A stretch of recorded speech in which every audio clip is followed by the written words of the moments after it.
और अब बात करेंगे हथकड़ी में पर्दाफाश हुआ है गोल्ड लोन फर्जीवाड़े का। नवलगढ़ में पंजाब नेशनल बैंक में गोल्ड लोन फर्जीवाड़े से जुड़े मामले में हुआ है एक नया खुलासा। असली गोल्ड के गहनों से मैनेजर ने नकली गहने बदले और फिर उसी असली गोल्ड से लोन निकलवा लिया। बैंक मैनेजर ने अपने साथी के साथ मिलकर इस साजिश रची थी। 2 लोग गिरफ्तार पहले हो चुके हैं, लेकिन लूट की साजिश के और भी सूत्रधार हैं। पुलिस ने 2 लोगों के अलावा अब 6 लोगों को गिरफ्तार किया है। गोल्ड लोन फर्जीवाड़े के इस केस में अब तक 8 लोग गिरफ्तार हो चुके हैं। एक रिपोर्ट है इस पर, वो आप देखिए।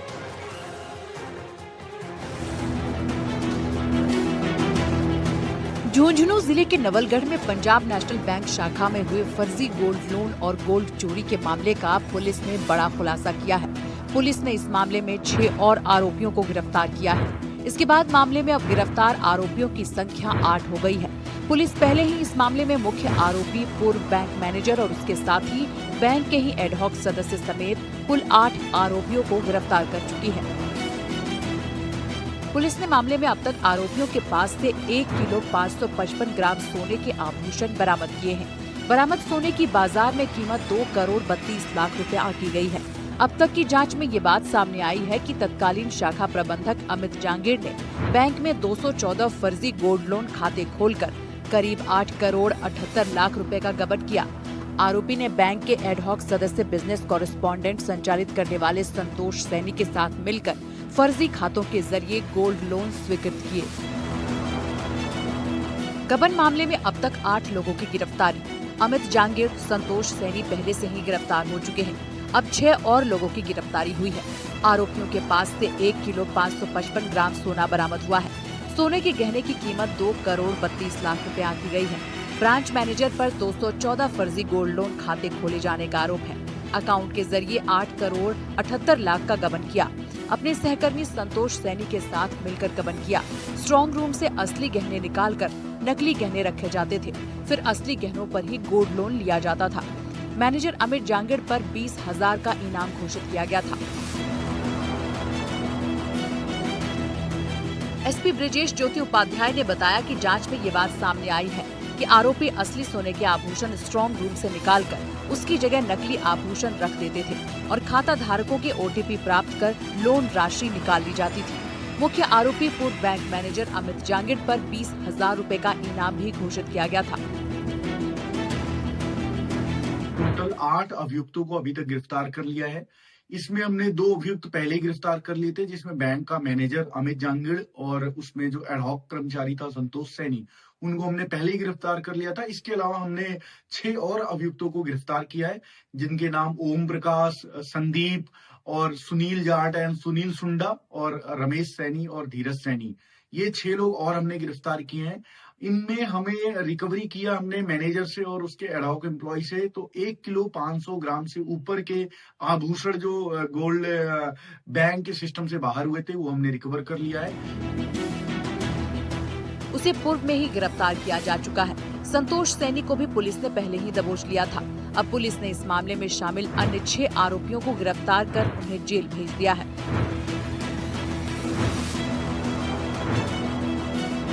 गबन मामले में जिन 6 आरोपियों को गिरफ्तार किया गया है, उनमें ओम प्रकाश, संदीप कुमार, सुनील सुंडा, रमेश सैनी, धीरज सैनी शामिल हैं। 1 फरवरी 2026 को दर्ज हुआ था केस। 28 जनवरी 2026 को गोल्ड सेफ की जांच की गई थी। असली सोने की जगह नकली आभूषण मिलने की पुष्टि हुई। बैंक में गोल्ड सेफ द्विनियंत्रण प्रणाली से संचालित होता है, जिसकी संयुक्त जिम्मेदारी तत्कालीन शाखा प्रबंधक अमित जांगीर और अन्य अधिकारी के पास थी। जिसके बाद एसपी ब्रिजेश ज्योति उपाध्याय के निर्देशन में विशेष टीम गठित की गई। डीएसटी और साइबर सेल की टीम ने तकनीकी साक्ष्यों और मानवीय सूचना के आधार पर कार्रवाई करते हुए पूरे गिरोह का पर्दाफाश कर दिया है। पुलिस गिरफ्तार आरोपियों की संपत्तियों की भी जांच कर रही है।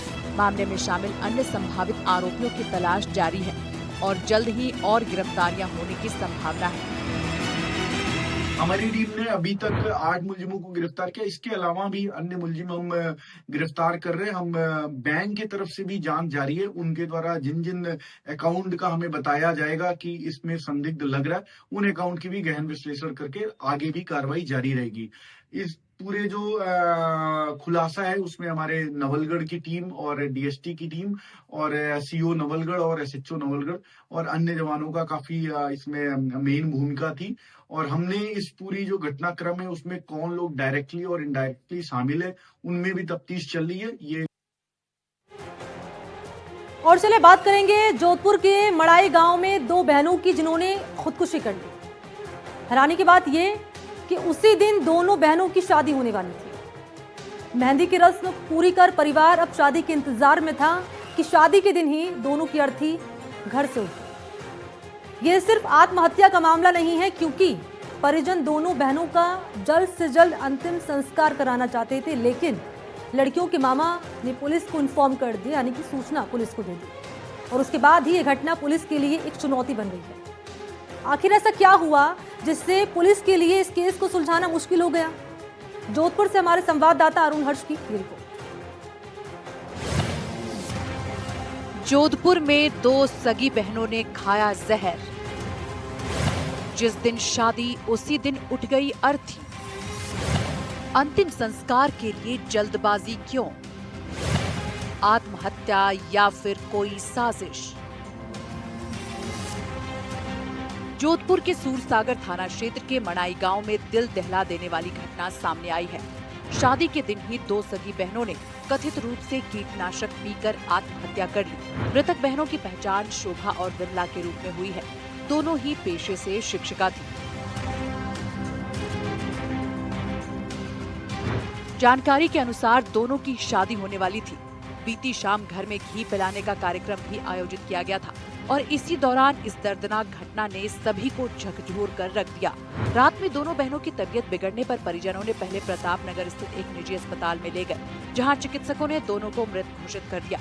वहीं बाद में बच्ची के परिजन शव लेकर घर चले गए, लेकिन दोनों बच्चियों के मामा को इस बात की जानकारी मिलने पर बच्चियों के मामा ने पुलिस को सूचना दी। मुझे सुबह 5 बजे फोन आया था मेरी छोटी बहन का, क्या बहन की ने तो कुछ कर लिया, खा लिया, जहर खा लिया, दे दिया, वो मुझे पता नहीं। पर हॉस्पिटल लेके गए। जब मैंने कहा हॉस्पिटल, मैंने फोन किया पीछे छोटे जो हमारे भणेजिया जवाई है ना बड़े वाले, उनको फोन किया मैंने क्या स्थिति है, कि बात बीत गई। उसके बाद में मैंने कंट्रोल रूम फोन किया। आपने पुलिस को सूचना दी? मैंने पुलिस को मैंने ही सूचना दी। ये तो दाग देने के लिए तैयारी कर दी। 6 बजे यहाँ अगर पुलिस को सूचना नहीं देते तो ये तो दाग संस्कार कर देते सुबह 6 बजे। बच्चियों के मामा का आरोप है कि अगर पुलिस 5 मिनट भी लेट पहुंचती, तब तक दोनों बच्चियों के परिवार वाले उनका अंतिम संस्कार कर चुके होते। मामा ने बताया कि दोनों बच्चियों की सगाई भीनमाल में हो रखी थी, लेकिन बाद में उनके चाचा ने ही ये सगाई तोड़ दी और अब पोकरण के आगे जमला गांव में इन दोनों की शादी करने वाले थे। लेकिन सुबह ही उन्हें अचानक ये सूचना मिली, जिसके बाद पुलिस को सूचना दी गई। सुनने में आ रहा है कि बच्चियों जहाँ अभी रिश्ता किया ना, वहाँ जाना नहीं चाह रही थी। पहले कहाँ सगाई कर रहे थे? पहले ये भीनमाल साइड की हुई थी। कितनी देर सगाई? हाँ, वो करीबन पहले तो ऐसे 5-6 महीने तक वहाँ करो और बाद में पूरे परिवार जाके वहाँ रिश्ता करके आए। उसके बाद में ये मोहन सिंह का हमें रिश्ता मंजूर नहीं है। मोहन सिंह कौन? मोहन सिंह मेरे बहन के देवर है। सब गणित उन्होंने खेली है पूरी। क्या लगता है, बच्चों को मार दिया या जहर दे दिया क्या? अब तो भगवान जाने वो जहर दिया या नहीं, पहले तो मैं कह नहीं सकता हूँ। इसके बाद सूरसागर थाना पुलिस और अधिकारी मौके पर पहुंचे और साक्ष्य जुटाए। दोनों शवों को पोस्टमार्टम के लिए महात्मा गांधी अस्पताल की मॉर्चरी में भिजवाया गया। पोस्टमार्टम के लिए हमने बोला है एफएसएल टीम ने सैंपल्स कलेक्ट करें और जो कॉज ऑफ डेथ है उसका पोस्टमार्टम के बाद ही क्लियर हो पाएगा कि दोनों बच्चियों की मौत किस सर्कमस्टेंस में हुई है, किस रीजन से हुई है। प्राइमा फेसिया अभी ये कहना जल्दबाजी होगा कि उनका मौत का रीजन क्या था। इस पूरी घटना में दोनों बहनों के परिजन पर सवाल उठ रहे हैं कि आखिर पहली सगाई क्यों टूटी? क्या दूसरी जगह जल्दबाजी में शादी तय की गई? क्या इस नए रिश्ते से दोनों बहनें राजी थीं? इस नए रिश्ते से क्या दोनों बहनें राजी थीं? ये वो सवाल हैं जिसके जवाब अब तक पुलिस को नहीं मिले हैं। जोधपुर के सूरसागर के मड़ाई गांव की घटना है। 2 सगी बहनों ने खुदकुशी कर ली। कथित रूप से कीटनाशक पीकर आत्महत्या की। 21 फरवरी को ही शादी थी और इसी दिन खुदकुशी कर ली। दोनों बहनों के मामा ने पुलिस को इस बात की सूचना दी। मामा ने कहा जल्दबाजी में करने वाले थे अंतिम संस्कार। दोनों बहनों की पहचान शोभा और विमला के रूप में हुई है। शोभा की उम्र 25 और विमला की उम्र 23 साल थी। पिता दीप सिंह मजदूरी का काम करते हैं। फिलहाल पुलिस आत्महत्या के कारणों की जांच में जुटी है। शुरुआती तौर पर कीटनाशक सेवन से मौत की आशंका जताई जा रही है। हालांकि पोस्टमार्टम रिपोर्ट आने के बाद ही स्थिति स्पष्ट हो पाएगी। मामले में आत्महत्या की बात तो सामने आई है, लेकिन आखिर क्यों इन दोनों बहनों ने आत्महत्या की? मामा के बयान के अनुसार दोनों बहनें इस शादी से खुश नहीं थी, लेकिन घर की चार दीवारी के अंदर बहनों ने अपने परिवार से इस बारे में बात की या नहीं, इसे लेकर अब तक सस्पेंस बना हुआ है। दोनों बहनें प्राइवेट स्कूल में पढ़ाती थी, पढ़ी लिखी थी, लेकिन उन्होंने आखिर ऐसा कदम क्यों उठाया, ये एक बड़ा सवाल बना हुआ है। पुलिस इस मामले में घर वालों की भूमिका पर नजर रखे हुए है और इसी बात को केंद्र में रखकर जांच की जा रही है। दोनों एक साथ कैसे जहर खाया, पहली बात तो ये सवाल। और दूसरी बात कि अगर खाया है, रात की बोल रहे 12 बजे खाया है, तो उसके बाद हॉस्पिटल क्यों नहीं लेके गए? शादी वाला घर था, तो आपको पता है शादी में कितने लोग आते हैं, बहुत भीड़ भड़ाका रहता है ना, तो किसी ने देखा क्यों नहीं? 12 बजे अगर जहर खाया तो वो बोल रहे 3 बजे पता चला। अगर तुरंत हॉस्पिटल लेके जाते घंटा भर में तो इनकी जान बच सकती थी। उसके बाद भी ना इन्होंने कुछ किया, ना कुछ किसी को इन्फॉर्म किया, ना हॉस्पिटल लेके गए। क्यों नहीं लेके गए? कार करने की तैयारी थी, तो ये जब इनको सूचना किसी अन्य रिश्तेदार के माध्यम से मिली तो इन्होंने पुलिस कंट्रोल रूम को फोन किया और उसके बाद पुलिस मौके पर पहुंची। और फिलहाल अब पुलिस ने जो दोनों का जो है वो पोस्टमार्टम करवा के अब जो रिपोर्ट आएगी उसके अनुसार आगे की कार्रवाई करेगी। जोधपुर से एनडीटीवी के लिए अरुण हर्ष की रिपोर्ट। और अब बात करेंगे एक सवाल की, और सवाल है कि आखिर दोस्त कैसे बने दुश्मन? लॉरेंस बिश्नोई और रोहित गोदारा में आखिर किस बात पर अनबन हुई? कल तक जो दोस्त थे और मिलकर अंडरवर्ल्ड की दुनिया पर राज करते हैं, आज दोनों दोस्त एक दूसरे के खून के प्यासे हुए हैं। आज हम आपको इस रिपोर्ट में बताएंगे कि आखिर अंडरवर्ल्ड की दुनिया में लॉरेंस और रोहित गोदारा के बीच में आखिर क्या चल रहा है। जयपुर से हमारे संवाददाता दीपक चावला की ये रिपोर्ट।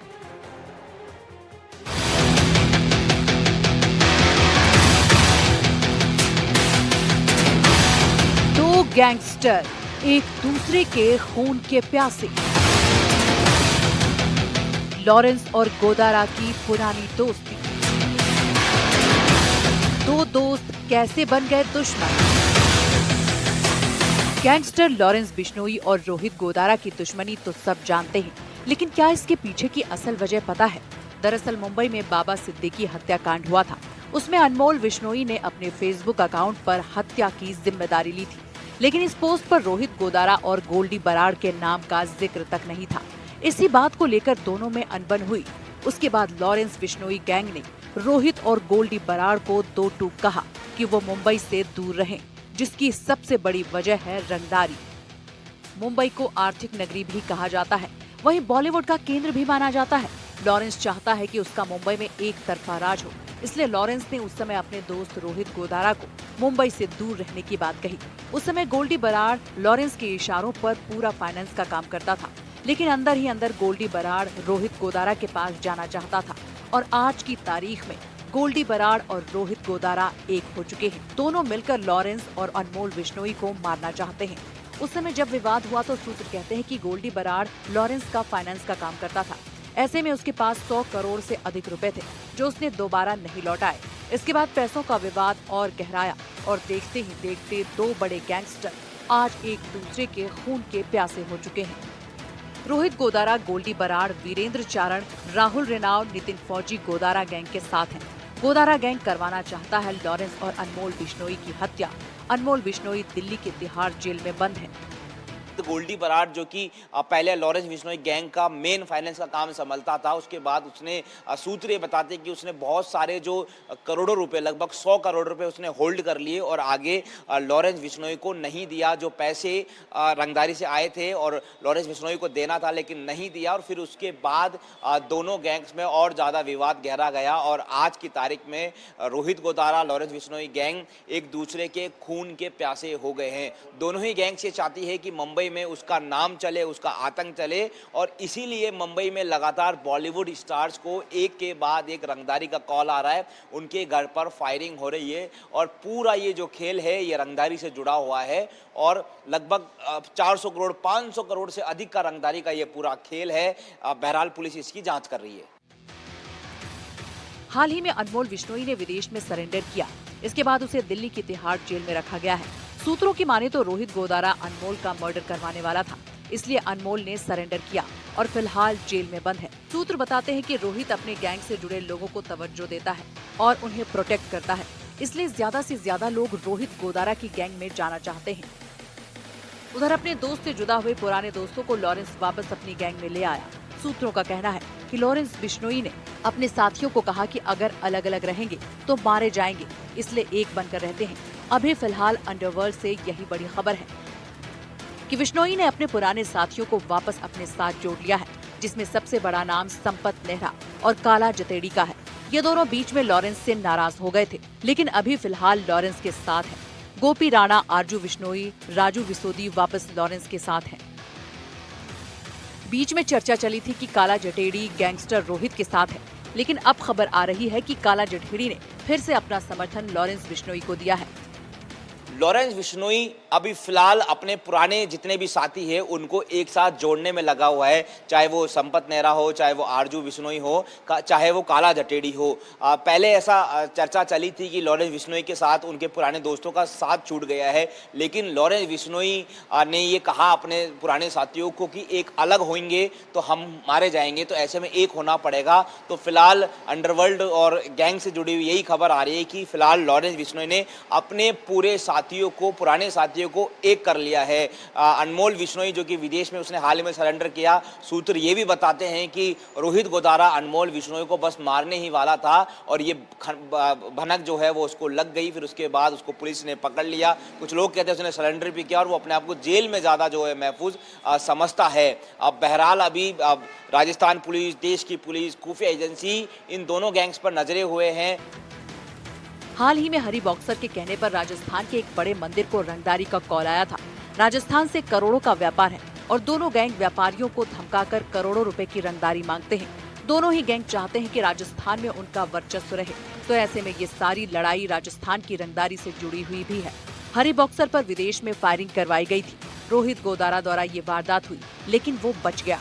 उधर राजस्थान पुलिस भी अब दोनों गैंग पर सख्ती कर रही है। पुलिस का कहना है कि लोकल इन्फॉर्मर गैंग को ये सूचना देते हैं तो उन पर कार्रवाई की जाएगी। रोहित गोदारा और लॉरेंस बिश्नोई, उनका नीचे काम करने वाला गैंग मेंबर्स जो हमारा रेंज में है वो सब लोग लगभग इधर जेल के अंदर है या कुछ लोग यहाँ से बाहर फरार हो चुके हैं। रोहित गोदारा एंड लॉरेंस बिश्नोई ये दोनों का हायर लेवल का gang leaders and top layers का जो लोग हैं, उनके लिए राजस्थान पुलिस मेहनत कर रहे हैं बाहर से लाने के लिए, और यहाँ उनका संबंध में उनके अगेंस्ट जो भी केसेस है उनका अपना लोग में हम लोगों ने रेंज लेवल पर पक्का इंतजाम किया गया है। ये आगे समय की बात है एंड कानून की लड़ाई की बात है, जल्द से जल्द सख्त कार्रवाई हो जाएगा। लॉरेंस बिश्नोई अपने पुराने साथियों को एक करने में जुटा हुआ है। उधर रोहित गोदारा भी अपनी ताकत को बढ़ाने में लगा हुआ है। दोनों राजस्थान, मुंबई समेत देश में अपना आतंक स्थापित करना चाहते हैं। वहीं बिश्नोई गैंग के अधिकतर साथी जेल में बंद हैं। रोहित और गोल्डी बराड़ अभी फरार है। खुफिया जानकारी के अनुसार वो विदेश में बैठे हैं। पुलिस उनकी तलाश कर रही है। जयपुर से संवाददाता दीपक चावला की रिपोर्ट।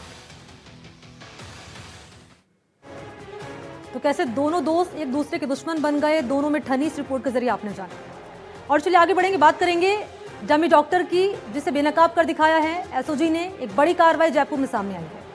राजस्थान सरकार स्वास्थ्य योजना में फर्जीवाड़े का खुलासा हुआ और 6 डॉक्टर्स को सस्पेंड कर दिया गया। आरजीएचएस योजना में फर्जी बिल बनाए गए और राजकीय कोष से पैसे निकलवाए गए। इस काले कारनामे में एक प्राइवेट डायग्नोस्टिक सेंटर भी शामिल है जिसके नाम पर कार्ड धारकों के नाम पर बिल बनाए गए और सरकारी खजाने को 4 करोड़ का नुकसान हुआ है।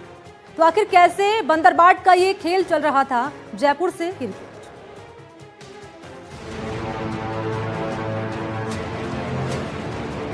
जयपुर में एसओजी की बड़ी कार्रवाई हुई है। राजस्थान सरकार स्वास्थ्य योजना में फर्जी बिल पेश कर फर्जीवाड़ा किया गया है। अस्पताल और डायग्नोस्टिक सेंटर को लाभ पहुंचाने का आरोप लगा है 6 डॉक्टरों पर। 6 डॉक्टरों के खिलाफ मुकदमा दर्ज। Doctor Vijay and B Lal diagnostic centre, doctor K Agarwal, Mukesh Verma, doctor Gajraj Singh, doctor Rakesh Chaudhary, doctor Sunil हाका। सभी 6 डॉक्टरों के खिलाफ एफआईआर दर्ज की गई है। सभी ने मिलीभगत कर फर्जी पर्चे और बिल जारी कर आरजीएचएस योजना में लगभग 4 करोड़ की राजकीय निधि की हानि की। Doctor Vijay and B Lal diagnostic centre Sikar और डॉक्टरों द्वारा मिलीभगत कर फर्जी पर्चे और बिल जारी कर आरजीएचएस योजना का दुरुपयोग किया गया है और भारी धोखाधड़ी की गई है और अनियमितताओं को अंजाम दिया गया है। आरजीएचएस कार्ड धारकों के नाम पर फेक बिल बनाए गए, करोड़ों का क्लेम उठाकर सरकारी पैसे का दुरुपयोग किया गया। स्टेट हेल्थ इंश्योरेंस एजेंसी की तरफ से एफआईआर दर्ज की गई। डॉक्टर्स ने प्राइवेट सेंटर को फायदा पहुंचाया। 1 हफ्ते पहले सरकार की तरफ से की गई कार्रवाई। आरोपी सभी डॉक्टर्स को सस्पेंड कर दिया गया है। एजेंसी की तरफ से 350 पेज की जांच रिपोर्ट बनाई गई है। जांच रिपोर्ट बनाकर एसओजी को भेजी गई। आरजीएचएस कार्ड धारकों के नाम पर सरकारी खजाने में सेंधमारी की गई।